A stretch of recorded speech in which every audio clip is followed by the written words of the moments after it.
Bom dia, hoje é 15 de fevereiro, eu sou Ana Carolina Zitlag e esse é o Ouvindo um Podcast da Bloomberg Linha. Aqui eu te conto as principais notícias de economia e de negócios do Brasil e do mundo.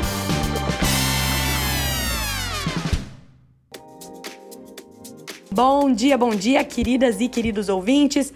Bem-vindos a mais um episódio. Agora nesta quinta-feira, oficialmente o ano de 2024 começou, não há mais desculpas. Estamos no período em vou fazer depois do carnaval.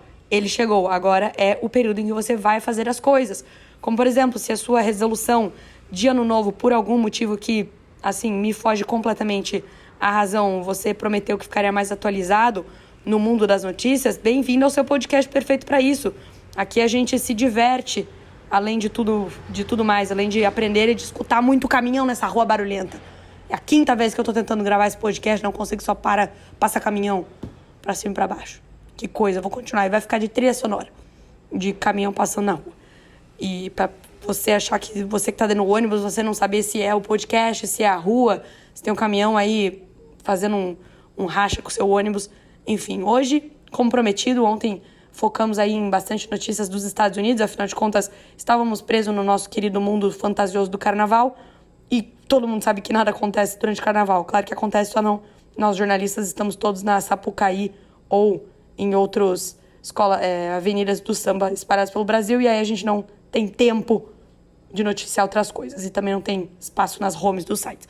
Mas agora, passou a quarta-feira, então aconteceram coisas, né? Então eu vou falar aqui do Brasil. Claro que eu estou brincando, perdoem meus colegas jornalistas. Primeira notícia, Petrobras mira acordo com o Mubadala por refinaria no primeiro semestre. Mubadala, o Fundo Soberano de Abu Dhabi. Se você é um ouvinte assíduo do podcast, você já sabe de cor e salteado que é um fundo soberano. Se você não sabe, você vai dar audiência para os episódios anteriores e você vai escutar. Também vamos falar sobre como o Airbnb, e aí você fala, peraí, mas a gente não é focar no Brasil, o Airbnb é uma empresa americana, pois muito que bem, o Airbnb vê reservas dobrarem no Brasil e um aumento de demanda na América Latina. E aí a gente vai finalizar falando de uma empresa americana mesmo, mas é porque olha só que interessante isso aqui. O que a gente adora? A gente é brasileiro, adora uma fofoca. CEO da Lyft se desculpa por erro que fez a ação subir 67%. Segundo ele, foi um zero a mais. Adoro esse tipo de coisa. Adoro quando grandes empresas mundiais cometem erros que eu facilmente cometeria na minha vida. Se você quer ficar por dentro de todas as notícias, aprender coisas bacanas e coloridas e interessantes, e ainda por cima que vão fazer com que você pareça muito inteligente na sua reunião de trabalho, é só seguir a Bloomberg Linha em todas as redes sociais, incluindo Kawaii, não sei pronunciar ainda essa rede social, TikTok, Instagram, todas elas. Só não estamos no Orkut porque não existe mais. Também você pode seguir nosso canal lá no Zap, tem um canal da Bloomberg Linha e você pode ficar feliz porque agora vai começar o podcast. Vamos às notícias. Ontem eu menti e eu disse que eu não estava rouca, eu estou sim. Estou rouca há muitos dias. Hoje tem um encontro com a minha fonoaudióloga pós-carnaval, que vai deixá-la tão feliz e alegre ao perceber que eu nunca vou me desvencilhar dela e vou continuar dando muito dinheiro para ela, pois eu estou sempre rouca. E é com essa minha voz rouca que vou ler essa notícia. A Petrobras planeja finalizar o entendimento com a Mubadala Capital, que é o braço de investimentos do Fundo Soberano de Abu Dhabi, para adquirir uma parte ou a totalidade da refinaria de Mataripe, na Bahia, até o fim deste semestre. Quem disse isso foi o próprio CEO da petrolífera, o Jean Paul Prats, onde no Twitter, não é o antigo X, é o antigo Twitter, o X, segundo ele, abre aspas, acertamos que nossas equipes vão intensificar os trabalhos logo após a volta dos feriados de carnaval, com vistas a finalizar a nova configuração societária e operacional ainda neste primeiro semestre de 2024, fecha aspas. Ele diz ter se encontrado com o vice-CEO do grupo Mubadala ontem, no caso, terça-feira. Além das negociações que visam recuperar a operação da refinaria, Prats afirmou que quer ampliar e aprimorar juntos o empreendimento de biocombustíveis do grupo no Brasil. A estatal tem negociado com o Mubadala desde o ano passado sobre o destino da instalação, que anteriormente era conhecida como a RLAM e de propriedade da Selem. Os bondes da Selem, os títulos de dívida, aceleraram depois da notícia nesta terça-feira. As notas com vencimento em 2031, que é um tipo de investimento que os investidores colocam, subiram 7,8 centavos de dólar para 85,70 centavos, o maior valor em um ano, de acordo com dados do Trace, que é um portal que como é que é a palavra? Rastreia isso.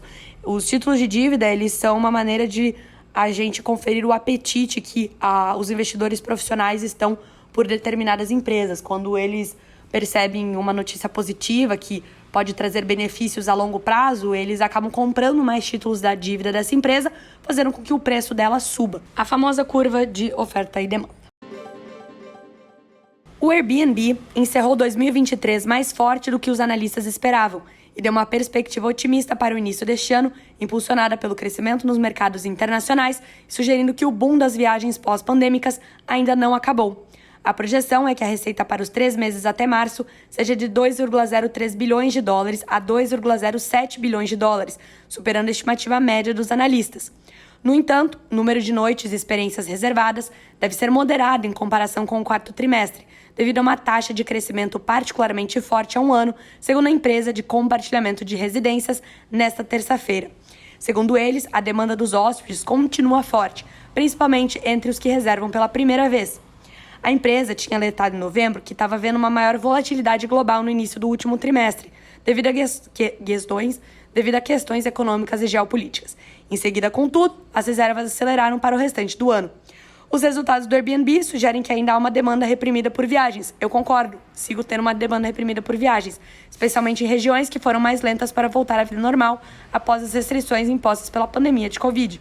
Companhias aéreas, hotéis e outras empresas de viagens, incluindo o Airbnb, tiveram uma demanda recorde durante o verão no hemisfério norte, com as pessoas dispostas a pagar altas tarifas de voos e hospedagens para cumprir os seus itinerários perdidos durante a pandemia. A plataforma vem trabalhando para adaptar o seu aplicativo ao mercado local e aumentar a visibilidade para atrair tráfego, e está começando a colher os frutos desses esforços.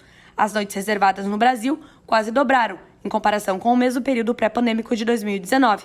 Já a região Ásia-Pacífico foi uma das últimas a emergir dos bloqueios da Covid e as viagens internacionais estão continuando a se recuperar por lá. As noites e experiências reservadas aumentaram 22% na região em relação ao ano anterior, e a América Latina teve um crescimento semelhante, impulsionado em boa parte por mim.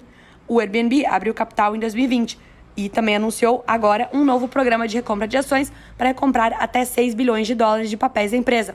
Se você escutou o podcast, eu imagino que na sexta ou na quinta-feira da semana passada, você sabe porque uma empresa recompra ações. Lembrei agora, foi na sexta-feira. Eu estava quase carnavalizando. Em dezembro, o Airbnb promoveu o diretor financeiro Dave Stephenson ao cargo de diretor de negócios dedicados a planos de crescimento de longo prazo, que incluem a expansão internacional. E agora o tipo de coisa que eu mais adoro noticiar ou ler sobre na minha vida, e talvez seja por isso que eu trabalhe com notícias de economia, que é erros que eu poderia ter cometido, mas que foram cometidos em grandes empresas e que faz com que tudo que eu faça de errado pareça menos errado. Talvez seja uma questão para levar para a terapia.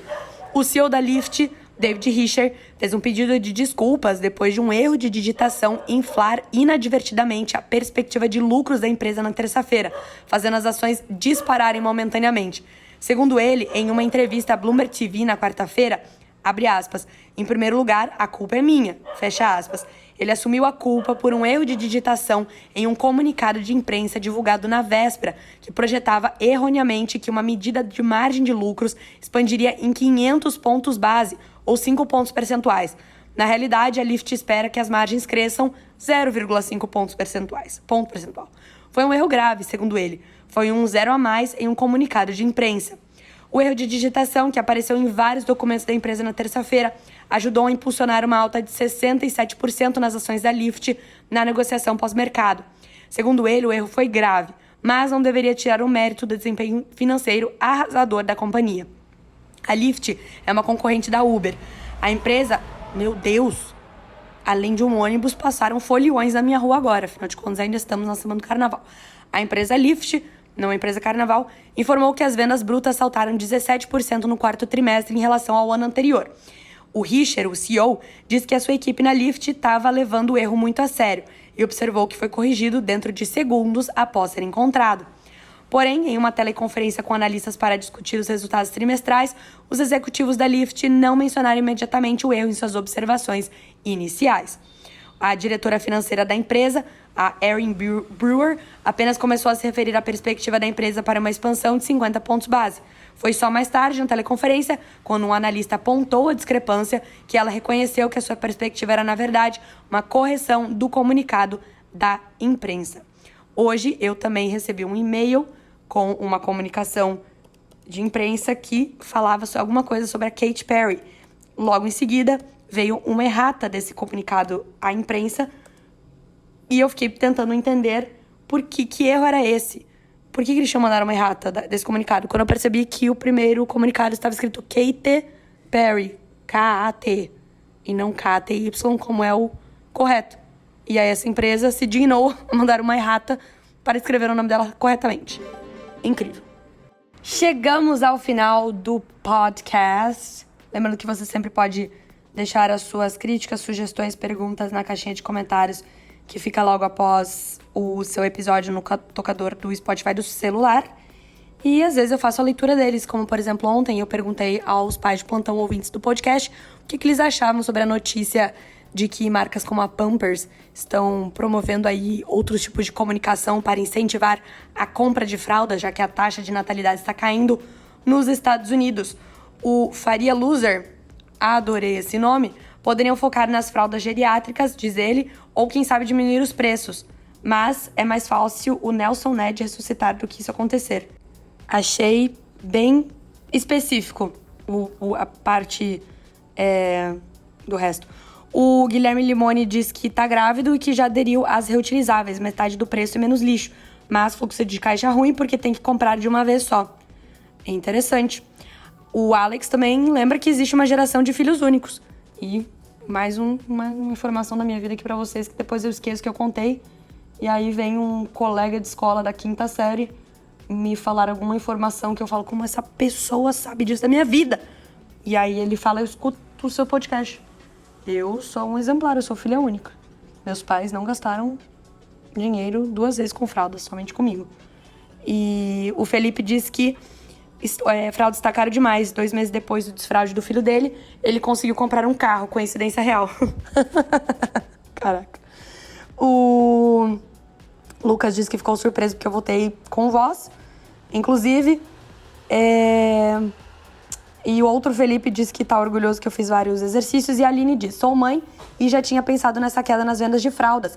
Eu tenho uma filha e ela usou fraldas ecológicas desde o nascimento. O custo é absurdamente menor, além de ser ótimo para o meio ambiente. Olha só, incrível. Viu, Aline? Muito, muito, muito bacana. Obrigada por ter compartilhado isso. No mais, gente, fico feliz aí com a audiência de vocês todos. Espero que vocês estejam bem e que a gente se escute e se veja amanhã. Até mais.